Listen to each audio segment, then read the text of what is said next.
Ketika mempelajari sejarah di perang Uhud misalkan, kenapa kita mempelajari sejarah sirah nabawiyah, sirah Nabi, khususnya Nabi Muhammad SAW, umumnya nabi-nabi yang lain? Apa tujuannya? Mengambil ibrah, mengambil pelajaran. Bagaimana di perang Uhud, waktu itu mereka diatur oleh Nabi yang jumlahnya cuman sekitar 1000, sementara orang-orang yang dari orang kafir yaitu sebanyak 3000, berarti 1:3. Dan ternyata begitu di perjalanan akan perang Uhud, ada golongannya Ubay bin Salul. Dia adalah golongan orang-orang siapa? Munafik. Mereka keluar sebanyak 300, berarti yang ada cuma berapa? 700 lawan 3000. Lalu Nabi memberikan arahan-arahan agar 50 pemanah ini yang hebat-hebat diam di atas gunung untuk menyerang. Apapun yang terjadi, kata Nabi, jangan sampai kalian semua turun. Kami menang atau kami kalah, kalian tetap di atas, ya, untuk menyerang dari atas.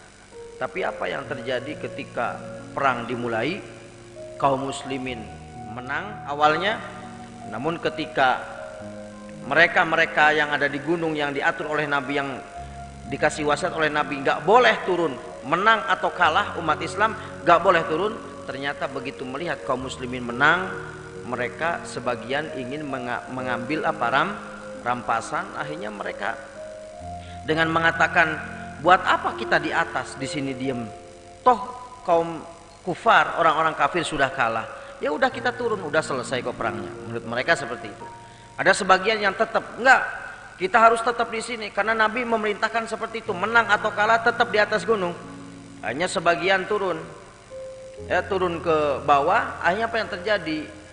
Orang-orang kafir yang waktu itu Khalid bin Walid memimpinnya belum masuk Islam. Khalid bin Walid dia memimpin perang. Begitu melihat sebagian kaum muslimin yang ada di atas itu turun, lalu akhirnya mereka berputar ke belakang gunung, lalu naik ke gunung dari arah belakang dan menyerang mereka. Dan apa yang terjadi? Nabi Muhammad SAW sampai gigi depannya patah, gigi sebelah sininya patah, pelipisnya dua-duanya berdarah.